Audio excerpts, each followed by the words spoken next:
Magpunta naman tayo dito kay Claire. Punta tayo kay Claire. Punta tayo kay Claire, ha?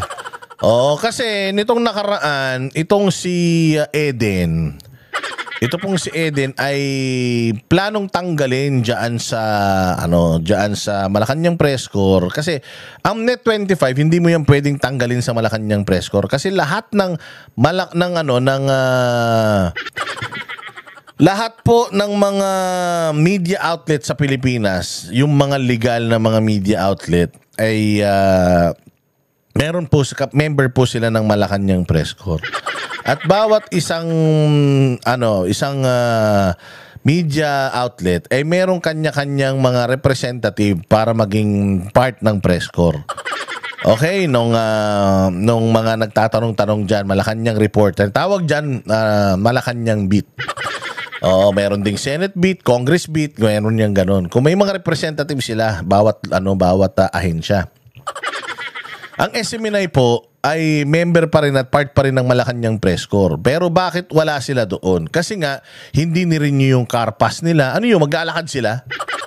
Di ba? Hindi sila pinapaparada na sa loob. Kasi nga, dahil legally, sila ay member pa ng Malacanang Press Corps. Kaya lang, dahil nga alam nila na ang SMNI ay aligned sa mga Duterte, hindi na nila, kumbaga makakapasok pero wala na yung mga pribileyo na yung car pass. Siyempre pag wala kang car pass, paano papasok sa Malacanang? Maglalakad ka. Ang masaklap pa, yung ID nila wala rin, hindi pa rin ini-issue. So hindi sila makakapasok. So sila ay legal membro pa pero wala na silang wala na silang mga gagamitin para pumasok. Malacanang yan. Siyempre, sobrang secured niyan. At kung makapasok man sila dyan, pucha yan, talagang binabantayan sila. Pwede namang i-report itong mga presko ni Kupal na Claire Castro Kahit wala sila So, pinapatanggal nila sa UNTV, pinapapalitan si Eden. Bakit? Of all the media na nandiyan dyan, bakit si Eden lang yung pinapapalitan? Yan ang problema sa gobyerno natin na mahina. Kapag mahina ang kokote ng PCO, si J. Ruiz, mahina din ang kokote nito ni Claire Castro, tapos mahina rin ang kokote ni Bongbong, pipigilan nila yung mga tao na maging kritikal. Kaya ka nga nagre-report is para tanungin ka. Abogado ka pa naman, Claire Castro. So, syempre, pag nagre-report ka, kung ano yung nire-report mo, syempre, tatanungin sa'yo. Sana sabihin mo, bawal magtanong. O kaya wag ka na magpapasok dyan, ikaw na lang mag-isa. Mag-report ka na mag-report ng mga ginagawa ng gobyerno. Tapos, kapag ka tinanong ng mga reporter na, ano bang preba, paano mo nasabi na ganito, ganyan, tapos magagalit ka. Ngayon, sinasabi nito ni Castro na hindi daw siya ang nagsasabi na tapalitan si Eden. Putang ina, sino? Kayong dalawa lang naman nag-uusap. Siya lang naman na nagtatanong sa'yo. Siya lang naman na namamahiya sa'yo mayat maya. Di ba? Hindi rin naman siya direktang nakakausap ng boss ninyo na si J. Ruiz. Hindi rin naman siya direktang nakakausap ni Bongbong Marcos. Ikaw lang naman ang makapalang mukha ng salita dyan. But ikaw, ang hilig mong bumanat, pero kapag ka fina-fact check ka, inis na inis ka. So ngayon, hindi daw siya ang nagpatanggal kay Eden. Sige, tuloy natin to. Unang-una ba naman po ilalabi na mawala ang isang reporter dito? Diba? Unless meron talagang violation. Hindi ako po ang nagpapasya niya. Hindi naman din po ako yung secretary. Hindi ka yung secretary, tanga ka okay lang maging spokesperson na tanga ka, pero maging secretary na tanga ka, marami na masyado dyan sa gobyerno. Huwag ka nang dumagdag, huwag ka na mangarap. So, hindi naman po ang may hawak ng maro. Tayo yung press officer lang. So, kung itinakabit nila sa akin ito, sorry, you're wrong, fake news. Fake news daw. Fake news daw fake news. So parang sinasabi niya dito, wala siyang galit kay Eden. Ang sinasabi niya dito, wala siyang pag-aalinlangan kay Eden. O ito, panoorin nyo to. News. Unang-una ba naman po ilalab? Secretary, Okay. Tapos na po yung tanungan natin kanina. Binanggit ko lamang po ang mga videos na ito na mag-ingat po tayo. Ako po! Oo, di ba? Nagulat ka rin? Ha? Anak ng tinapay. Nung si Edin na yung magtatanong sa kanya, tapos na daw mo yung tanungan. Puta ko, hindi pa nakakapagtanong yung tao. At saka kung may tanong pa yung tao, bakit hindi ka pwedeng tanungin? Anong papel mo dyan? Nandiyadyaan ka para magsalita. Ngayon, yung mga press corps, sila yung parang representative ng mga Pilipino. Wala naman kami. Papuntahin mo kami dyan, Banateros. Makakapagtanong kami sa'yo. Sabi nga ni Guanzon putang na si Edin pa lang, natataranta ka na. Kung ako pa nagtanong sa'yo, baka mataik ka sa bibig. Diba? Meron siyang sinabi. Tapos si Eden, handa na naman si Eden para tanungin siya sa kanyang kabobohang sinabi. Pero ang sabi niya, ops, wala nang tanungan, tapos na po. So akala ko ba okay kayo ni Eden? Bakit ngayon ayaw mo siyang pagtanungin? Secretary, Okay. Tapos na po yung tanungan natin kanina. Binanggit ko lamang po ang mga videos na ito na mag-ingat po tayo. Oh, may pinakita ka palang video Tapos, tatanungin ka tungkol sa video, ayaw mo na naman. Bakit? Dahil natanong ka tungkol sa libo-libong barangay na daw na drug-free? Pero wala ka namang maibigay na barangay, kahit isa man lang, doon sa mga drug-free na barangay. Ha? At saka doon sa iba pang mga kapalpakan mo, Claire Castro. Kapal ng mukha mo. Pahiyang-pahiya ka. Oh, gusto nyo malaman kung bakit tinik sa lalamunan ni Claire Castro, etong si Eden. Oh, ito, tingnan nyo kung bakit. Mga bilang lamang po ng mga barangay yung nandito at wala yung mga pangalan ng mga barangay na ating ang naitanong dun sa previous briefing. Nung tingnan natin ay halos kalahati nito, kaya pala siya makapal habang pinapakita niya. Yun! Ang yabang pala nito ni Castro, pinakikita niya yung papel, ang kapal-kapal ng papel, kasing kapal ng pagmumukha niya. Pucha, binisto pala siya ni Eden. Anong laman, Eden? Eden, anong laman? Nung papel, anong laman? Nung tingnan natin ay halos kalahati nito, kaya pala siya makapal habang pinapakita niya kanina sa brief. Sinong makapal? Yung papel o yung mukha ni Claire o yung makeup niya? O yung kalyo sa utak niya? Oo. Ha, ano naman ang ha? Tingnan mo nga, sabi nga ni Edin, makapal. Oh, makapal daw. Sino? Makapal yung kalyo niya, makapal yung utak niya, yung kalyo sa utak, yung mukha niya, yung papel. Ano makapal, Eden? Ulitin. Briefing. Nung tingnan natin ay halos kalahati nito, kaya pala siya makapal habang pinapakita niya kanina sa briefing. Kalahati po nitong mga to ay mga blankong papel. Ayun, blanco.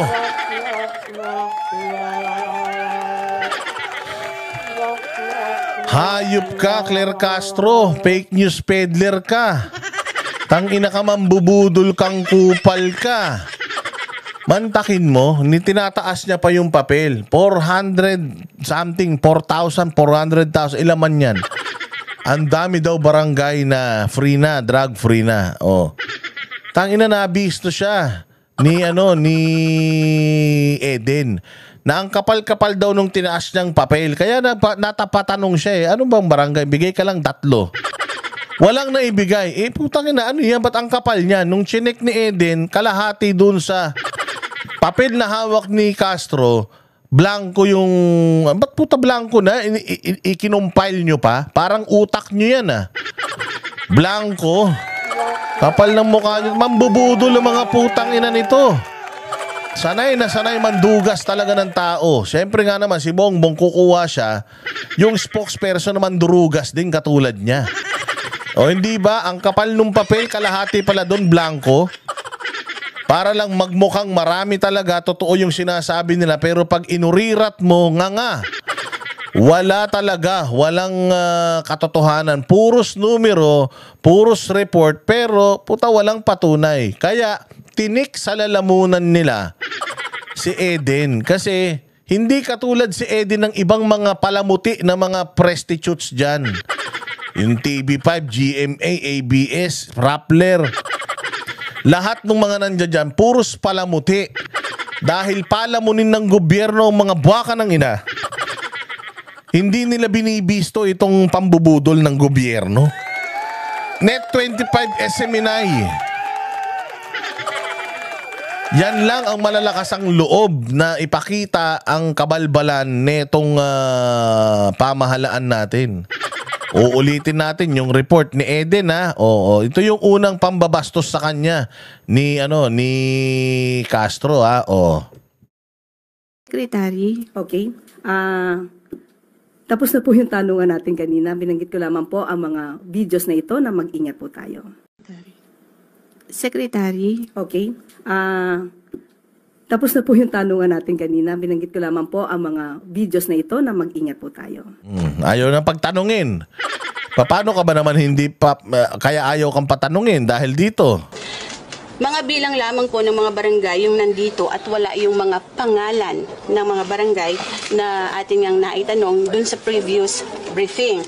Nung tingnan natin ay halos kalahati nito, kaya pala siya makapal habang pinapakita niya kanina sa briefing, kalahati po nitong mga to ay mga blankong papel.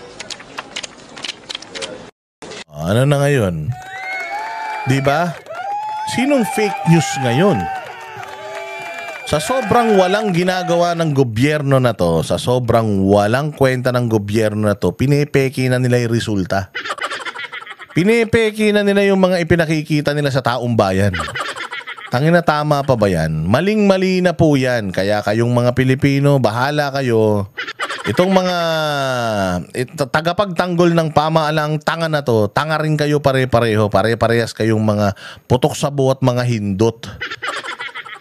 Harap-harapan na kayong tinatarantado netong mga pinagtatanggol ninyo, tuwan-tuwa pa rin kayo. Sa totoo lang, mas masahol pa kayo sa galisin na mga aso. Napalamunin lang ng kaning baboy, handa nyong ipagtanggol etong mga basurang mga tao nito. Yan ang ilalagay ninyo sa mga kokote ninyo, mga buwisit kayo. Kaya kayong mga kayong mga nandiyan dyan sa gobyerno, hindi nyo kami kayang takutin. Hanggat may mga switik, may mga salot na katulad nito ni Franz Castro, ni Claire Castro, at saka ni Franz Castro. Hanggat may mga ganyang salot na tao na palamunin ng mga mamamayang Pilipino, tapos mamamayang Pilipino ang binubudol, hindi mawawala ang mga katulad ng Banateros, ng Biraderos, yan sila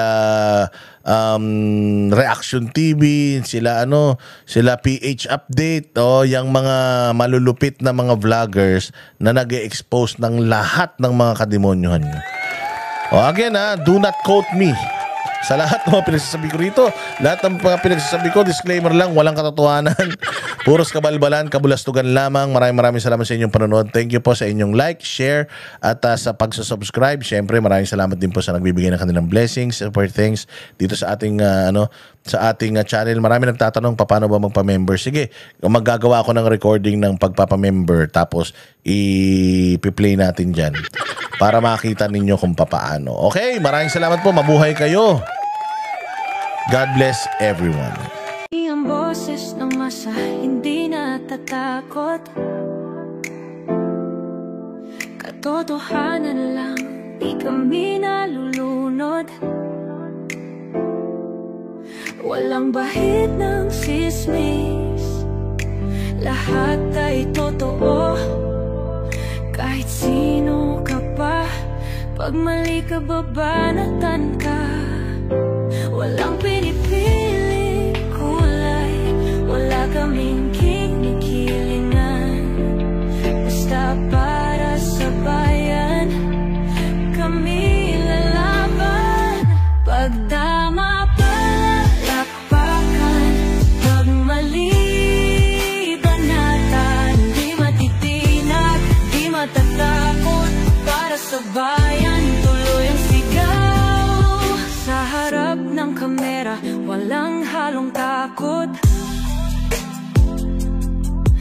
mga baluktot, lahat kayo'y tutumba.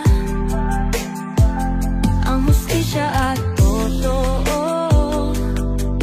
yun lang ang mahalaga. Kahit sinong harang, di kami matitinag. Walang pinipiling kulay, wala kaming kinikilingan.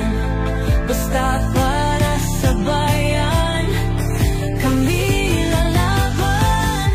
Pag tama palakpakan, pag mali banatan. Di matitinag, di matatakot, para sa bayan tuloy ang sigaw.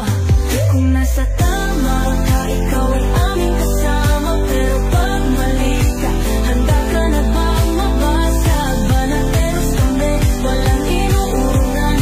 Dahil bayan muna, bago ang sarili.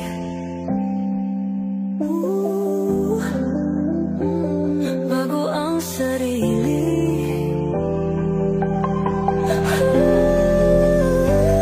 Pag tama palakpakan, pag mali banatan. Banateros ang sigaw, katotohanan ang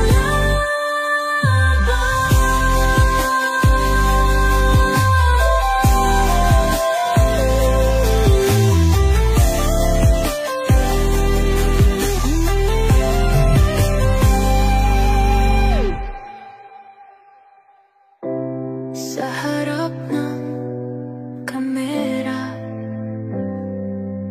walang halong